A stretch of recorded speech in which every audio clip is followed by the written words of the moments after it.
Hello, everyone. Welcome to a brand new episode of One Vision, the FinTech Views. This is Theo, your host for today's episode. Joining us from afar, well, depends on where you are from, is Simon Kemp, the founder of Kepios, or if you have seen any of his wonderful reports from the last decade, you would have noticed the person who posed absolutely colorful and insightful reports on everything and anything about the digital world. So welcome to the show, Simon. Thanks, Theo. Thanks for having me. All right. So before we started recording, I had made a comment. I have been fangirling you for years because I've been following your reports. I love pictures and I love numbers. And you put all of these things together in so many pages, I lost track. It seems like they're growing over the years. They get longer and longer and longer.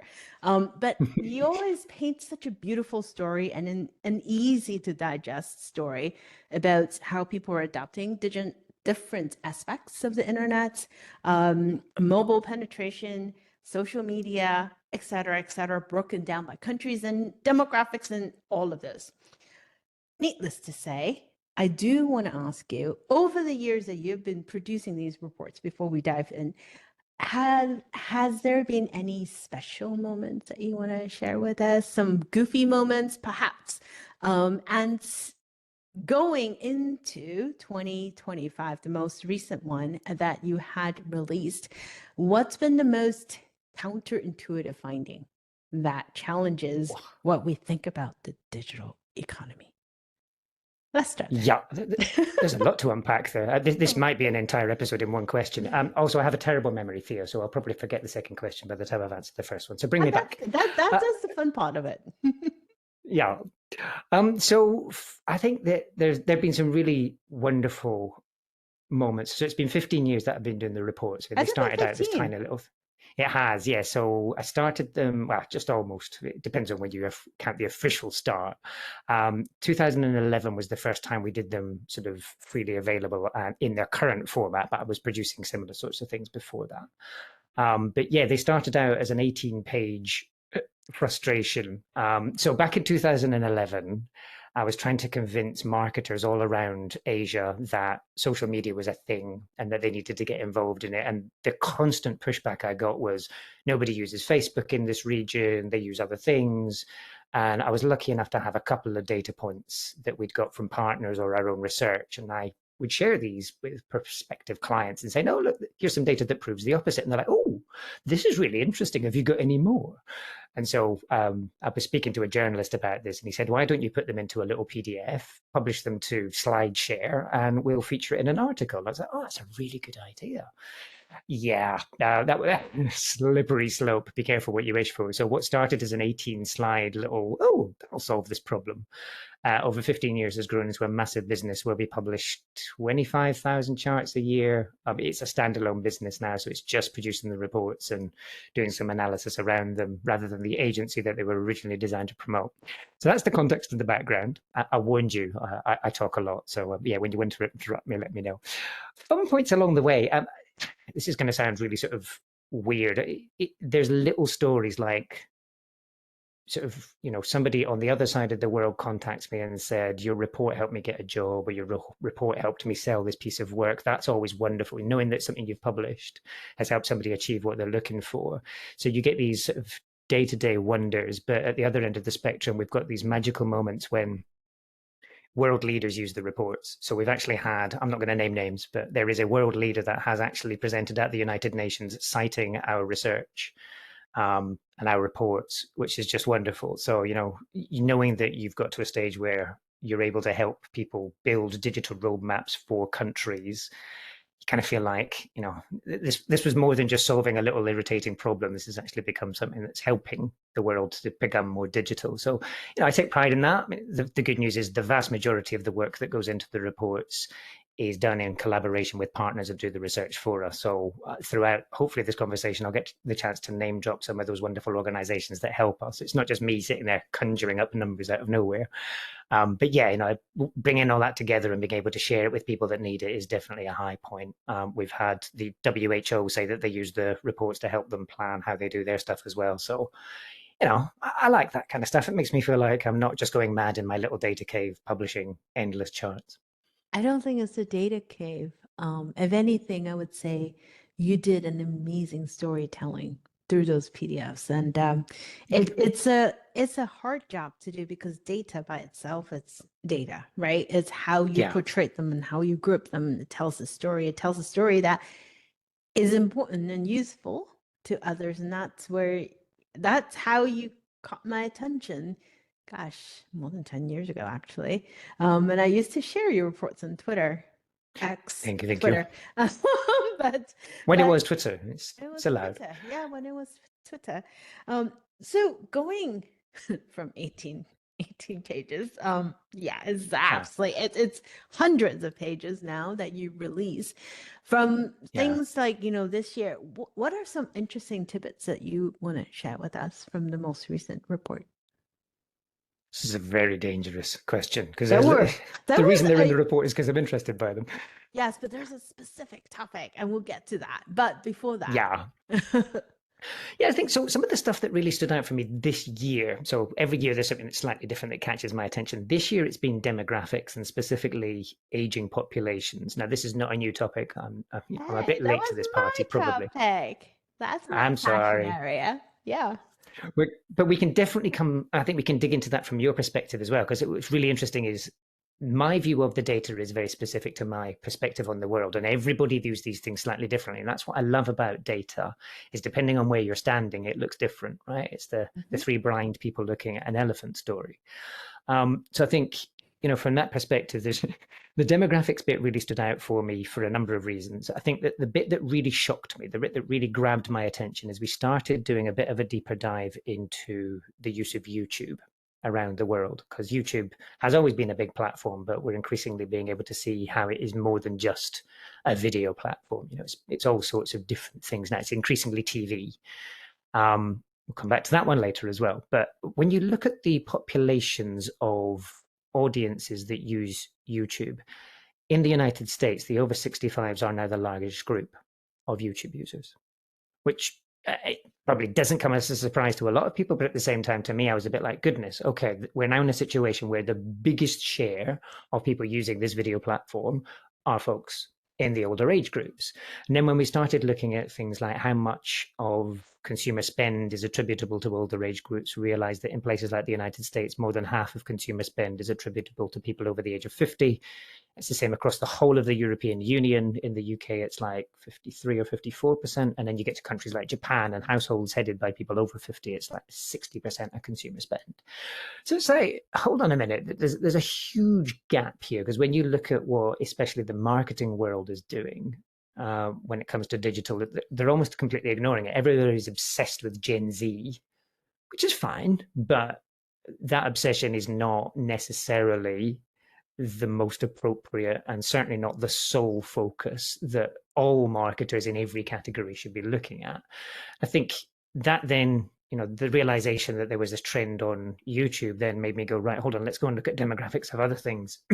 And one of the other big shocks then in that demographic data was realizing that the highest propensity to use things like digital banking is actually older age groups. Now, there's actual sort of various reasons why that is the case that aren't just digital, but nonetheless, this realization that the older folks, and that is not meant in any way disparagingly, it's just an easy way to say it, the older folks are more likely to use online banking, I think flies in the face of an awful lot of the stereotypes that especially the finance industry has, for example. So yeah, when you start to see these data points, you start to see questions. I think that's the most important bit for me about the reports, is it's never about finding answers, because answers are only ever entry points into higher value questions.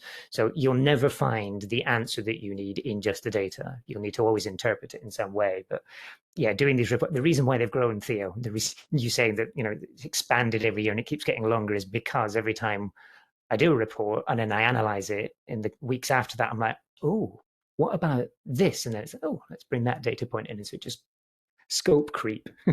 So ever But increasing it's good charts. scope creep though. So I here's like to a think so. revelation. The reason Ah, why your reports caught my attention a decade ago is precisely what you just talked about, the older huh. adults economy. So the story goes a decade ago when I was 10 years younger, I started focusing on what we call the longevity economy, which is the economy of older adults, people that are older than 50.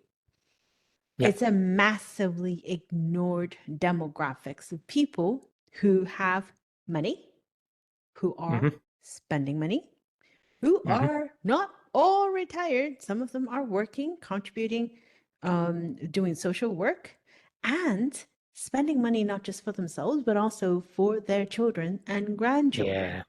And they That. are adopting technologies. Back then, it was Facebook. A lot of them were on Facebook. Yeah. And during COVID, they were also the fastest adopter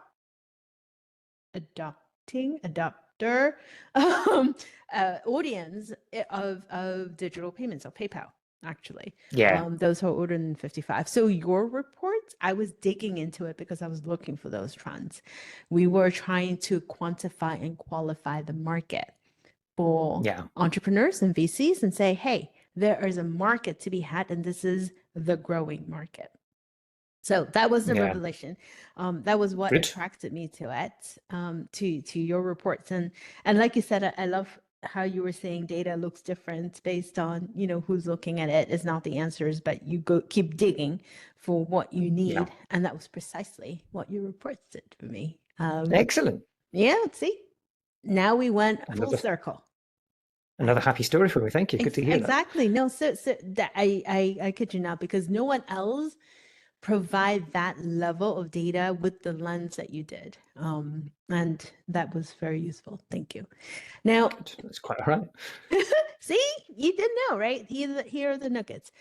The other part of your 2025 set of reports, which caught my eye, was the deep dive that you did on Wikipedia. Ah, yeah, yeah, yeah.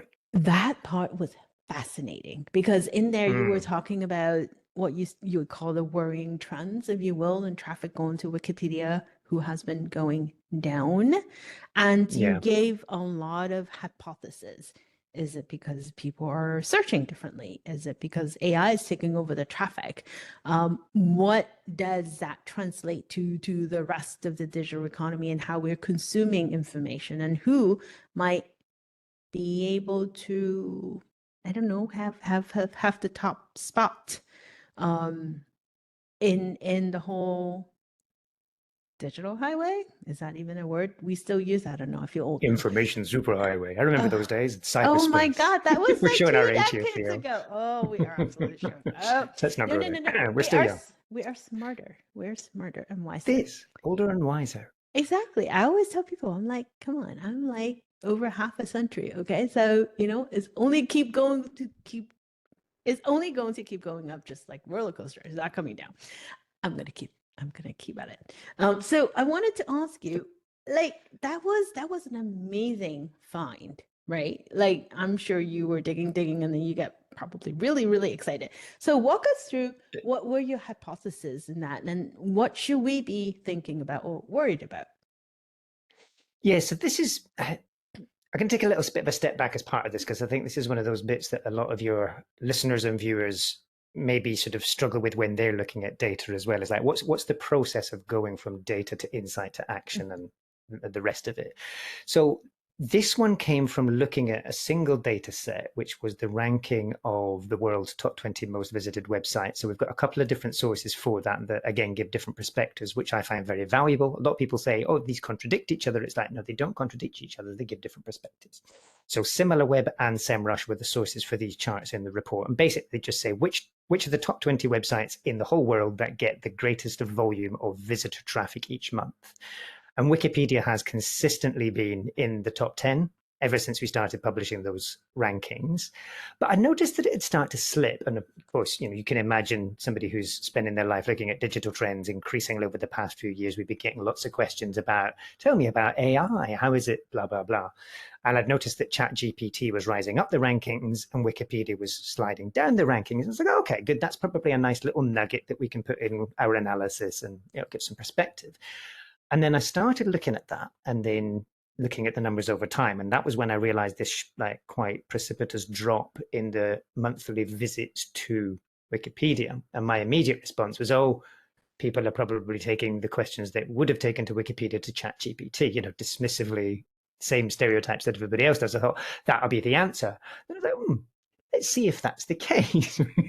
That was a really, I'm going to say it was a big mistake. It's obviously not a big mistake, but I had a report that I needed to publish, and this was a 3-day absolute monster. It was probably 40, 50 hours of intensive, let's go and look at everything we've got. And I was absolutely shocked. So I had 1 or 2 hypotheses to start with, and every hypothesis that I attempted to answer raised 3 more, but didn't answer anything. So in the end, what I learned by looking at all of that data is that AI was responsible, but only partially. It wasn't the AI tools that were stealing the traffic.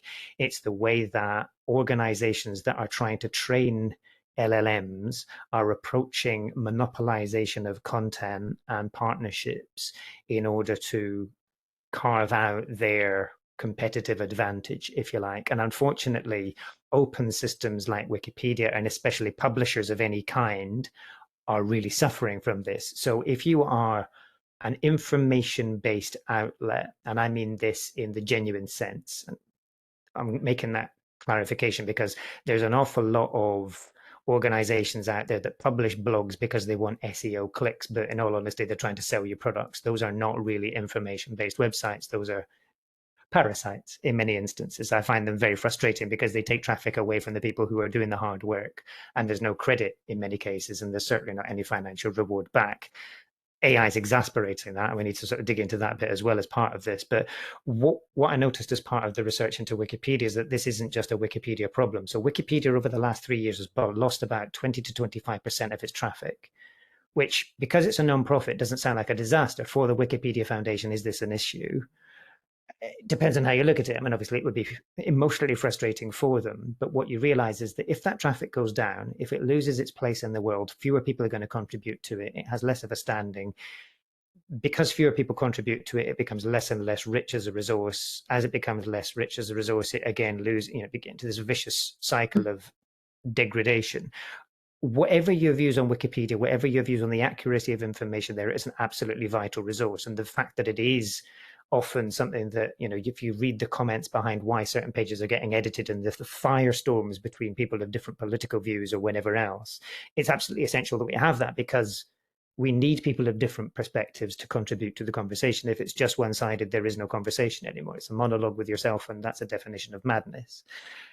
From that, we then need to get to the realization that the way that these organizations, and I'll name names in this one because we named them in the article, organizations like Google, like all of the LLM builders, they are suffocating the sources of original content, because most of those original sources of content that are visible to the world publicly rely on advertising.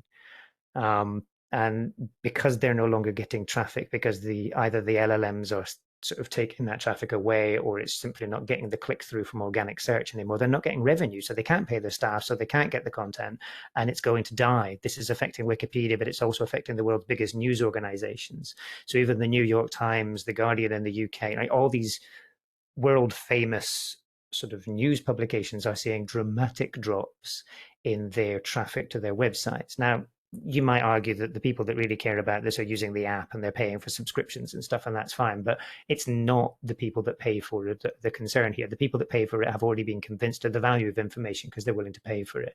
The rest of the world that hasn't perceived that, unfortunately, is at real risk of becoming forcedly ignorant, not of their own choice, because they no longer have access to information. I warned you I talk a lot, Theo, so I'm going to pause there and let you dig into that. No.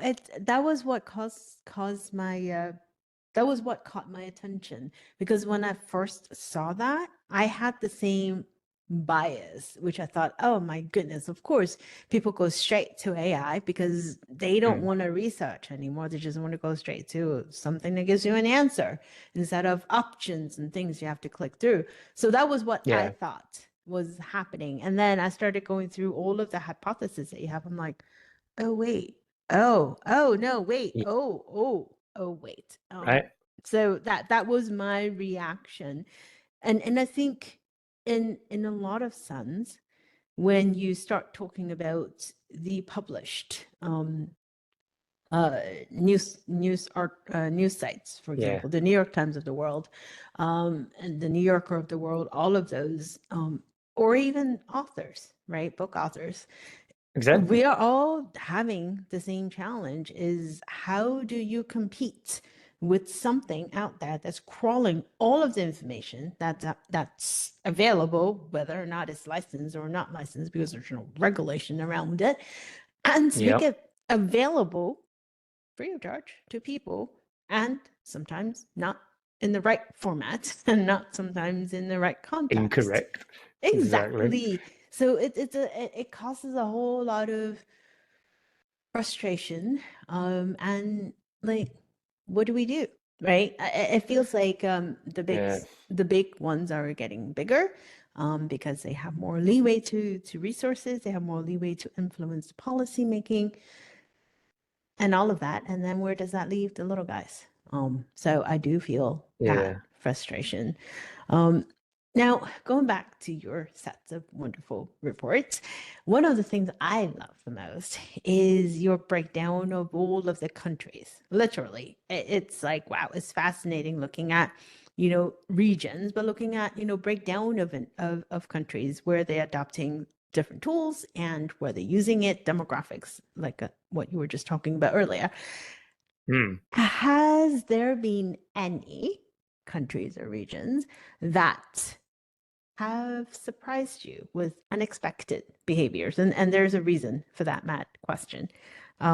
Because recently I read 2 other reports that talk about trust and AI. Both of the reports from different sources both indicate that countries such as China, India, Indonesia, consumers have a much higher trust of the use of AI and what they see as technology and information compared to people from the US, the UK, Canada, which was fascinating. It's the opposite of what I thought I would see.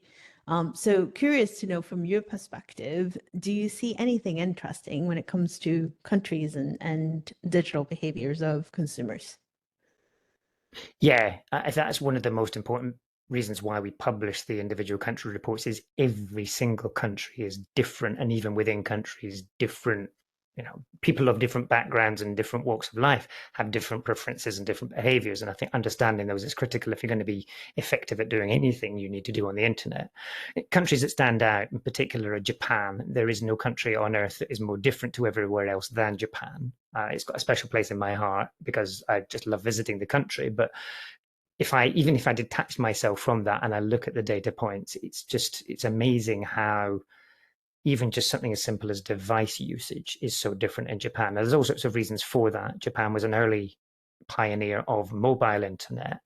Back in the early 2000s, more than half of Japan's population was online via mobile devices in the early 2000s, which took a huge lot longer. It's really good English.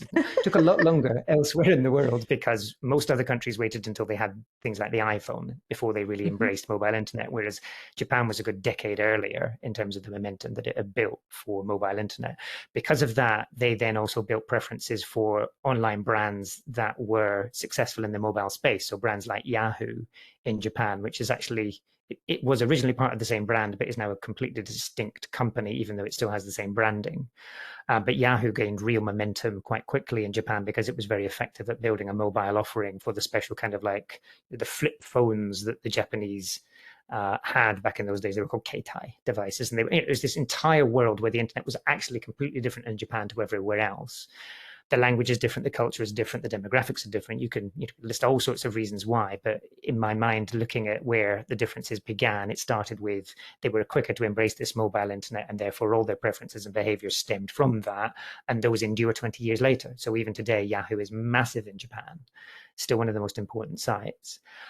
So yeah, I think when you look at the data, it tells you things that don't make sense. And this is the thing I think many people find when they look at data, they look at a number, it doesn't make sense, they automatically assume the data is wrong, which is a little bit ironic, because actually my first initiative is, what have I done wrong in the data? So have I collected it incorrectly? Go back and check it.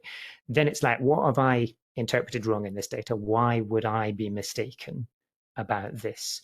And a lot of the time I look at stuff, it's like the Wikipedia thing.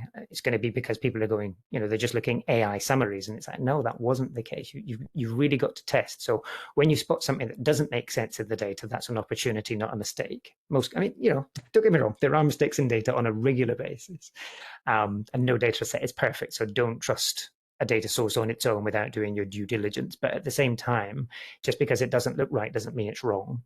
It means that there is something that has not been clarified that you need to dig into, which is one of the reasons why we publish data from multiple sources. If you find that 3 different sources tell you the same thing, chances are there's some validity to that finding. If 3 different sources tell you 3 different findings, that in itself is a finding. There's no correlation and consistency between this, and therefore you need to dig deeper. But yeah, so Japan's really interesting. But even if you compare countries that you would imagine to be quite similar, so you look at some of the countries in Europe, you look at some of the countries across Southern America, you would expect there to be some commonalities, and yet there are also significant differences in a lot of these things. I mean, even just comparing France and Italy, and I know that the French and Italians listening in today will get cross if I say that they're quite similar, but on a global perspective, the Latin countries and the sort of Western and Southern Europe do have many similarities in culture and whatever else, but also the differences in their cultures are what drive the differences in behavioral adoption, all that kind of stuff.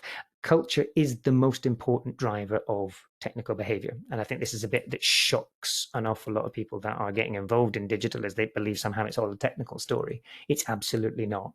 So you look at a country like the Philippines, almost all of the activity that we see in social media, but also in e-commerce, ironically, is driven by the incredible sociability of the Filipino culture, which is brilliant, because when you start to unpack it, you start to identify all sorts of opportunities that are not being served by the international community because they don't understand that culture. So if you are a business person listening today and you want to understand where the opportunities lie, absolutely look into the digital data, but look at that with a cultural lens every single time. So you've got to do your proper anthropology when you're exploring this stuff. The human comes before the digital. AI may start to mess with that, but even then, the AI only really survives when humans start to sort of find a benefit from it. There's got to be money to pay for the electricity, and the money is only important to humans. Until AI is capable of building its own power sources and ensuring that they are perpetual, they're still servants to human money to pay for the resources that they need, which is primarily energy, right? So from that perspective, it still has to serve our needs. What you said earlier about culture and how that drives behavior, and you used the example of Philippines, it resonated so deeply, because I have a wonderful friend who now lives in Bali, and he focuses on digital banking. And what he said he's noticed in the past decade he spent living in Vietnam and Indonesia is how digital banking is more than just money, moving money. Yeah, absolutely. It's fun, it's pretty, it's cute, it has all the mascots and colorful. It's not like, back in the US, you're moving money. Okay, it's a very serious business. It's there's a social aspect to it. Yeah. Definitely speaks to the culture part that you were talking about. So I cannot agree more. Digital data and consumption, what they do, behavior, and all of that. It's essential. Understanding that is essential for anyone who wants to do business. And by the way, I think this is a good time to plug. Not all Asian countries are the same. Oh my goodness. Mic drop Revelation. moment, right? I often tell people, I'm like, no, not all Asians are the same. We have different cultures. We believe in different things. We have different history. We have different ways of driving us and what excite us. We are all very different. Yeah. Isn't it funny? It's almost like it's a shock. Thea, one of the things that surprised, so I live in Singapore. I don't think we've mentioned that up until now. So I live in an Asian context, been here for 18 years. Obviously, you can tell from the Caucasian face, I wasn't a long-term resident here, but I've been living in Asia for 20 years now. One of the things that fascinates me when I look at American culture, like I watch a US TV show, an American TV show, and it talks about a location. It will give me a city, and it feels like it absolutely must tell me what state of the United States that city is in, as though somehow states are vitally important to the world's understanding of the fact that Los Angeles is in California. I know where Los Angeles is, thanks, folks. You don't need to tell me the state that it's in. They obsess about which state things are in, which is great. You know, locally, I get it. But guys, if that is important to you, you probably need to place the same emphasis on understanding that countries in Europe are different from each other, countries in Asia are different from each other. Africa is a continent, not a country. I'm sorry, I'm finding I was patronizing literally here, but about to say that Africa is not a country; it's a continent yeah, with a billion people and 30 and something very right, 1,000 languages, 3,000. Actually, and it was 3,000 languages if I remember, and a billion not people. to mention dialects, right? And yeah, and when you look at the state of, we can bring this back to our bit of the conversation. When you look at digital in Africa, it's absolutely fascinating because you've got the countries in Northern Africa. So you look at places like Morocco, Algeria, Egypt. They've got their own sort of way of doing things. You've got Southern Africa, which has some of the highest use of digital technologies in the world. So when you look at the amount of time that South Africans spend online, it is one of the highest in the world, if not the highest. Then you've got a band across sort of the Central African region where digital adoption is just woefully low, and there's all sorts of horrendous reasons for that. If you want to unpack that, we can. But it's just, as a continent, there is so much diversity from north, south, east, and west. But at the same time, you've got pockets of absolutely amazing stuff going on. So countries like Kenya, countries like Rwanda.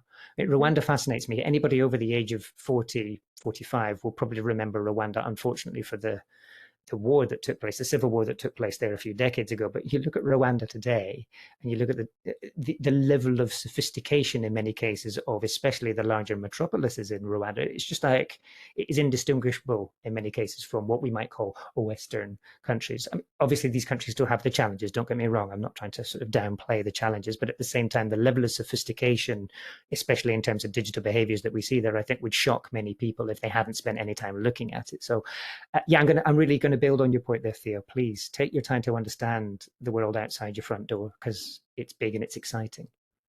I can't agree more. And I often tell people, if you want to look for innovation, look out to the east for innovation, and look for countries where there is less abundance. And that's where you find the most innovative idea. That's where things are happening. That's where things are exciting. Look at, you mentioned a lot of the digital development in Africa. That's where they are the most interesting when it comes to how do we solve challenges that you face every day, and how can you become creative in getting from point A to point B. It's absolutely. This is probably not an interesting, welcoming view, is that I do get bored staying in the US. That's why I leave the country, just so I can find interesting insights and bring it back here. Because I think when things are easy, right, you tend to coast along. And we've been very lucky. Anyway, I think that's probably more than enough time I'm dwelling on this. Let's keep going. You talked about AI earlier, right? Yes. I cannot. So this, I was recently at a huge conference. I couldn't get by more than, I'd say, maybe 3 minutes before I hear someone talking about AI. Agentic AI is the future. AI is the future. AI sprinkle pixie dust everywhere. I used this example in one of my panels recently. I was going through Dulles Airport in DC, and then I heard someone said, "Get me some Gen AI." He was screaming into, I think he was on a conference call, and it reminds me of Jerry Maguire saying, "Show me the money." And I just turned and looked at him like, what on earth? This is not like, going grocery shopping and get me, like, I don't know, a pair of shoes or whatever. He was very serious about it. I think it was just yelling at someone from his team, like, show me some Gen AI, because God forbid everyone's We need doing it. it. We need, Yeah. we don't know why we need it for, but we need some AI somewhere. Yeah. With that topic and the use of that technology becoming more prominent, as we talked about earlier, do you think, or maybe how, is AI changing how people interact with digital content? How do you foresee that changing the trends in some of the reports that you're going to have? Yeah. So first thing, I know you've probably got a large chunk of your audience's investment community. Let's look at that for 1 second. This desperate demand for everything to have AI in it. I understand it. I understand where it's coming from. Everybody's looking for the next big thing. In my mind, and I may be naive here, I may have missed something obvious, but in my mind, AI today is what laptops were in the mid 1990s. They're an incredible opportunity to improve efficiency. They're an incredibly valuable tool that we're going to use every single day in our work, but they are not a competitive advantage. I cannot stress this enough. Unless you are building your own LLM from scratch, AI is not going to be a competitive advantage because every single person out there, every single company has access to the same tools. And yes, some people may be better at writing prompts than others, but that's a bit like saying I can do something better with my PowerPoint than you can. It's not a competitive advantage. It's just a powerful tool.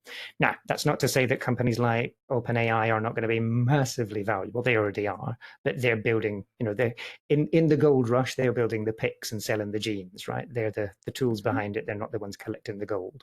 And unfortunately, everybody that is out there screaming, get me Gen AI, yeah, this is a very short win, people. Look back 5 years, the hype was NFTs and metaverse. How much money did we waste collectively on that? I'm not saying they're not interesting in their own right, but they were not the future. And we kind of knew that at the time instinctively. AI is going to be valuable, but in its own right. Now, I'll get off my high horse there. I'm just saying, I think it's fantastic. I use it all the time in certain parts of my work, but I would never feel the need to outsource my competitive advantage to it, because then there is no competitive advantage. I have no business and everything dries up, right? Having said that, let's flip it to the consumer behavior, which is much, much more interesting. How are people using it? So the latest data we have, we know that this changes every day, obviously, so these numbers will be out of date even by the time we publish this, Theo. But the data I'm seeing, probably 600 to 700 million monthly active users of the world's largest platforms, not including China, because we can't get data.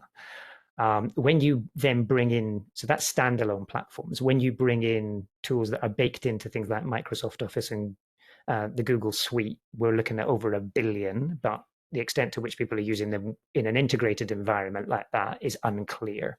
So I'm not sure quite where we're at in terms of that kind of stuff. But we've got a lot of people using this already, but what they're using it for is unclear. What is clear is that they're not using it quite as frequently as we might like to think. There are business users who are using it 10, 15 times a day, but the average person on the street, if they're not a technophile, is probably using it every now and again to help them make sense of something. At the moment, that the number of people out there that that's people on LinkedIn looking desperately for their next post. Please, folks, stop. Oh my God, never again. Please, if you've seen it 3 times already, do not be the 4th. Once you've seen a bandwagon, it is too late. Okay. Yeah, I have some rants. I'll park them for now. I think this idea that everybody on the street is going to have an agentic AI next week is very, very naive. Just because it is possible doesn't mean anybody has the willingness and the ability to do it. And even if they did, it's not top of their priority because they want to go out and enjoy the sunshine this afternoon. I think people live their lives and they have their priorities. And in all honesty, for the vast majority of people out there, they're just not interested in agentic AI. When their technology provider brings it to the devices that they use, they will embrace it if it's easy to use and it helps them solve a problem and it's not difficult to get started. So this idea that once Apple brings it to the iPhone, it will become widespread. Yeah, I support that. And I don't necessarily get excited about that because once it's there, it's there. It's become a thing. But I think we've got to park the excitement that the hype machine has for this. These tools are incredibly powerful, but the average person on the street, to them, it's just a slightly better Google, to be honest. And I don't mean that disparagingly. It's just it's there to answer some questions that they've got. But the idea that they're going to understand how to build an agentic AI that's going to do their grocery shopping for them, they just don't have fucking time, people. I've got better things to do with my life. I've got to feed the kids and put them to bed. I've got to prepare my presentation for, no, people, I don't have time to sit down and work out this agentic shit. And it's great, if you've got the time to do it and you can write AI posts about it left, right, and center, then lucky you. I want your kind of freedom. But yeah, it's going to take a little bit longer than the timeframes we're seeing touted on platforms like LinkedIn for this to become reality. It will come. Don't get me wrong. This is the future, but it's not today. I do agree. I played with some of the agentic AI features recently, and they are incredibly powerful, but it has to be built for purpose, right? That's what we often talk about. Is it fit for purpose? It's fun to play with it, but like you say, we all have so many things we need to do. I use it most of the time to suggest titles for podcasts, just, because it's interesting and easy and you can mix and match and find things. Do I use it to write? Absolutely not, because I look at writing as is my muscle, right? You need to exercise that muscle. If you stop using it, then okay, then where is my competitive advantage is how I think. That's my trait. So I think it's super interesting in how people are approaching it. My 15-year-old son recently told me that his English teacher it's devastated because apparently a lot of kids in the school are using it to write their essays. And that's the part I do worry about. I chuckled when earlier you talked about comparing AI where we are today with the laptops in the 1990s. Those things were so clunky. I remember that was my compact laptop. That was my first laptop I took to school. It weighed a ton, right? Oh my God. It weighed a ton. And it was quote unquote laptop. You really don't want to put it on your lap. Those things are burnt your thighs, yeah. Yes. And look at how far it has gone. But it took a long time. But more importantly, it needs to get to a point where it is actually useful and easy for people to adopt. And that's the part we forget. So I think more to come on that. Now, before we close, I know you have a crystal ball. You have to. I mean, look at the reams of stuff that you have. You do know the future. So according to Simon's future, what do you think we will look? Do you think we'll look completely wrong in 5 years? Things that we think, this is it. This is the trend. This is the hottest thing since sliced bread. It is coming. It is real. And then in 5 years, we look back like, oh, oops, we got it wrong. Earlier, you said one word, metaverse. That was interesting. We're not going to get into that in this particular conversation. Let's just say I agree with you. What trend do you think we'll look back and we'll like, oops, we missed the mark?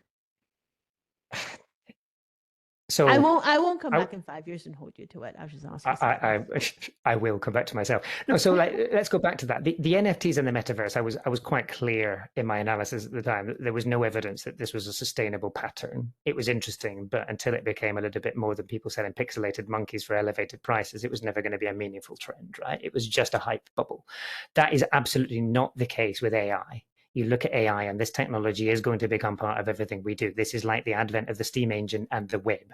It is critically important that we don't underestimate its value, but at the same time, it's critically important that we don't overestimate timelines. I think that the trend that we'll look back on is how we think it's going to impact the everyday person.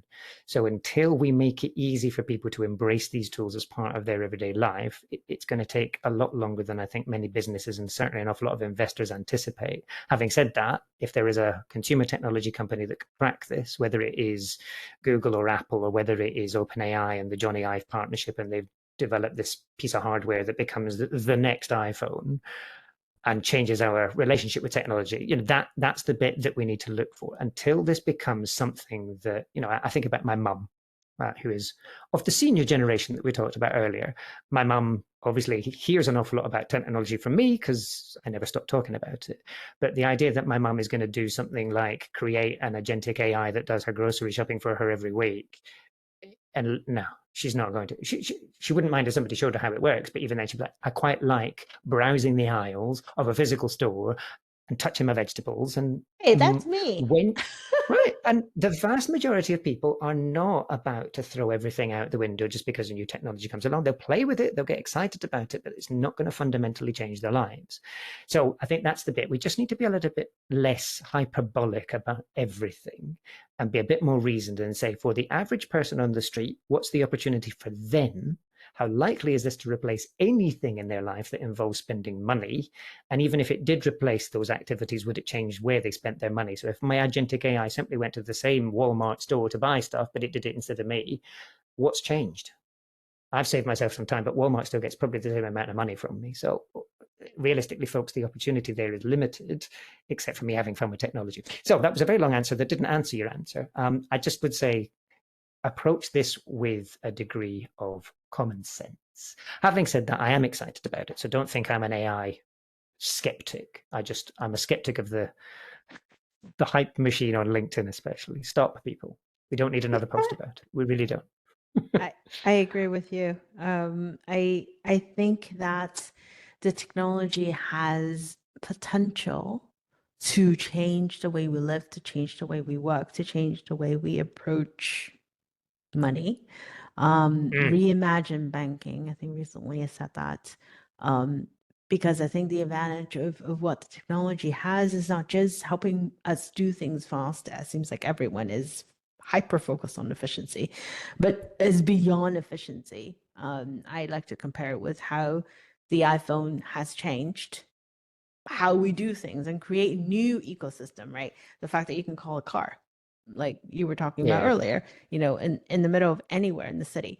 The fact that you can, pay each other money when you are done having dinner. The fact that you can, get a plane ticket, you use it as a boarding pass. All of those things are things that we couldn't imagine before. We didn't think we were going to walk around with a mighty machine in our pocket.